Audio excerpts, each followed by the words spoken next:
उत्तर प्रदेश सरकार की मंशा के अनुसार उत्तर प्रदेश सरकार द्वारा चलाई जा रही विभिन्न जन कल्याण लाभकारी योजनाओं को एवं ग्रोथ 20 के तहत मैनपुरी के छोटे क्रिश्चियन ग्राउंड में 3 दिवसीय प्रदर्शनी का आयोजन किया गया, जिसमें मुख्य अतिथि के रूप में पहुंचे पर्यटन एवं सांस्कृतिक मंत्री ठाकुर जयवीर सिंह प्रदर्शनी का फीता काटकर दीप प्रज्वलित करते हुए शुभारंभ किया। प्रदर्शनी के दौरान वहां लगी योजना के तहत चित्र प्रदर्शनी का निरीक्षण भी किया गया। इस दौरान भी मीडिया से रूबरू हुए उन्होंने कहा कि आज उत्तर प्रदेश सरकार द्वारा चलाई जा रही योजनाओं के तहत पूरे प्रदेश में चित्र प्रदर्शनी का आयोजन किया जा रहा है। इस प्रदर्शनी से लोगों में जागरूकता आएगी। आज उसका उत्तर प्रदेश चहकता और महकता हुआ उत्तर प्रदेश है, जो भारत का नए ग्रोथ का इंजन बनने जा रहा है। इस अवसर पर उन्होंने बताया कि सरकार प्रत्येक लाभार्थी को प्रधानमंत्री आवास देकर छत मुहैया करा रही है। ये किसी भी लाभार्थी से किसी प्रकार का शोषण किया गया तो निष्पक्ष रूप से जांच कराते हुए दोषियों के खिलाफ कार्रवाई कराई जाएगी। वहीं उन्होंने किसानों द्वारा उगाई गई आलू की फसल के वाजिब दाम को लेकर बताया कि सरकार ने 650 प्रति क्विंटल के हिसाब से आलू का मूल्य खोला है। भारत सरकार को भी चिट्ठी लिखी गई है। अब उत्तर प्रदेश का किसान किसी भी दशा में बेहाल नहीं होगा। जनपद मैनपुरी के कुरावाली कोतवाली क्षेत्र के ग्राम गुलालपुर में एक किसान की पीट कर हत्या कर दी गई, जिस पर सपा के राष्ट्रीय अध्यक्ष अखिलेश यादव ने 2 लाख का दिया था, लेकिन इस पर प्रदेश सरकार ने किसान के परिवार को कोई भी मौका नहीं दिया, जिसको लेकर ठाकुर जयवीर सिंह ने भड़कते हुए पलटवार करते हुए कहा कि अखिलेश के पास कोई काम धंधा नहीं है, केवल ट्वीट करने का काम करते हैं। तभी उन्होंने मैनपुरी में आकर देखा जहां से उनकी पत्नी सांसद है, कितनी योजनाओं का लाभ दिलाया है। अपने कार्यकाल को भूल गए। जब उत्तर प्रदेश में उनकी सरकार थी तब क्या हालत है, कानून व्यवस्था अपराधी चलाते थे, और क्या कहा उन्होंने, देखें इस खास रिपोर्ट में। रिपोर्ट अवनीश शाक्य।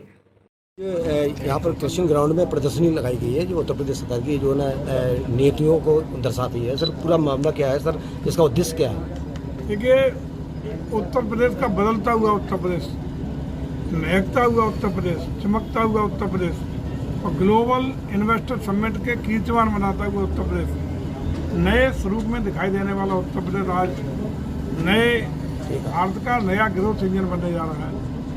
और इसका प्रामाणिक तथ्य ये है कि ग्लोबल इन्वेस्टर समिट जो पिछले महीने उत्तर प्रदेश की धरती पर संपन्न हुआ, जहां 35 लाख करोड़ से अधिक के इन्वेस्टमेंट के प्रस्ताव विभिन्न देशी और विदेशी निवेशकों के द्वारा प्राप्त हुए। ये अभूतपूर्व कृत्य इसलिए संभव हो रहा है क्योंकि उत्तर प्रदेश जहाँ पहले बीमारू उत्तर प्रदेश हुआ करता था, दंगों वाला उत्तर प्रदेश था, अवैध कब्जे करने वालों का उत्तर प्रदेश था, या गुंडई और अराजकता करने वालों का उत्तर प्रदेश था, वहाँ आज नया ऐसा उत्तर प्रदेश है जिसमें कानून का राज है।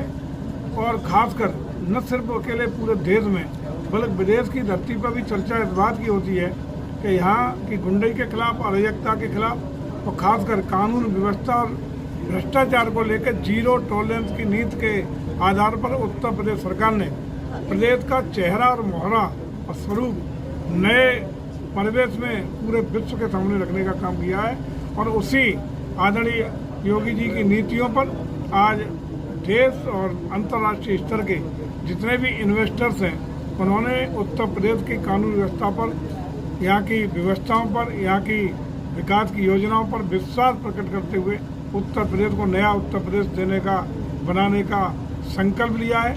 और उसी का जो हमारी प्रदर्शनियाँ हर जिले में उभरते हुए उत्तर प्रदेश की हमारे सूचना जनसंपर्क विभाग के द्वारा लगाई जा रही हैं, ताकि अपने उत्तर प्रदेश के बारे में आम लोग जागरूक हो सकें, समझ सकें, देख सकें और अपने प्रदेश पर गर्व कर सकें। मंत्री ट्वीट किया, उन्होंने कहा 650 से ऊपर आलू बिकना चाहिए, लेकिन अभी आधा से ज़्यादा किसान कोल्ड में पहुँचा चुके हैं आलू।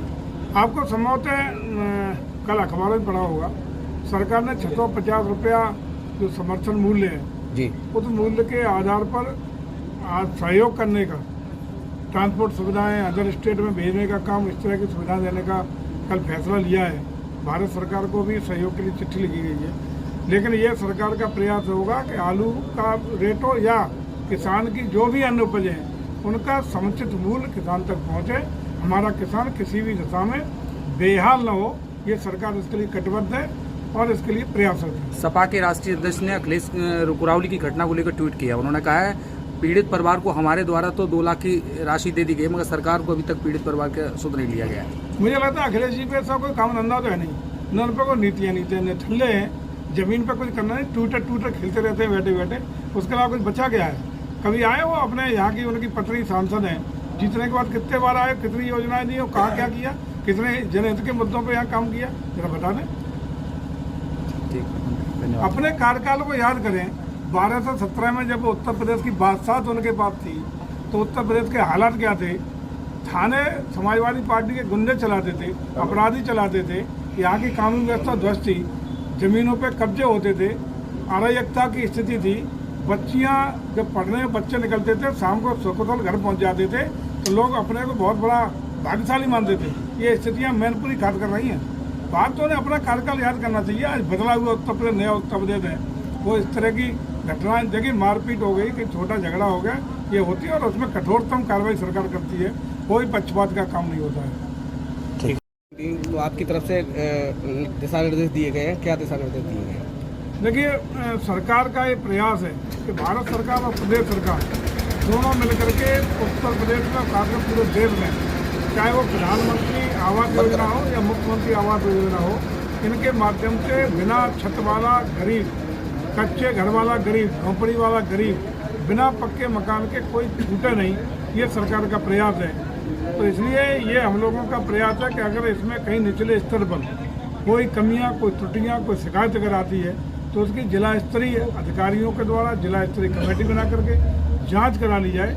कोई भी पात्र व्यक्ति छूटे नहीं, अपात्र कोई गलत तरीके से उसका हकदार न बन जाए, ये प्रयास सरकार का और उसका एग्जीक्यूशन जिला प्रशासन को कराना है। सर, आज भी ग्रामीण अंचलों में कई ऐसे जो लाभार्थी हैं जिनके पास पैसे न होने के कारण वो आवास से भीन रह जाते हैं। ऐसा देखने को मिल रहा है कि 20,000 रुपए की वसूली की जाती है। सर, इस तरह के अगर इस तरह की पर्टिकुलर को शिकायत हो जरा बता दीजिए, कलेक्टर साहब बैठे आई जांच हो जाए, कराइए ना, कुछ पर्टिकुलर जांच हो। शिवपाल सिंह ने ट्वीट किया है, जांच हो, नाम दे दीजिएगा, शिकायत दे दीजिएगा, जांच हो जाएगी। अगर उसमें ऐसा सत्यता पाई जाएगी तो ऐसे कर्मचारी के खिलाफ कठोर कार्रवाई होगी। शिवपाल सिंह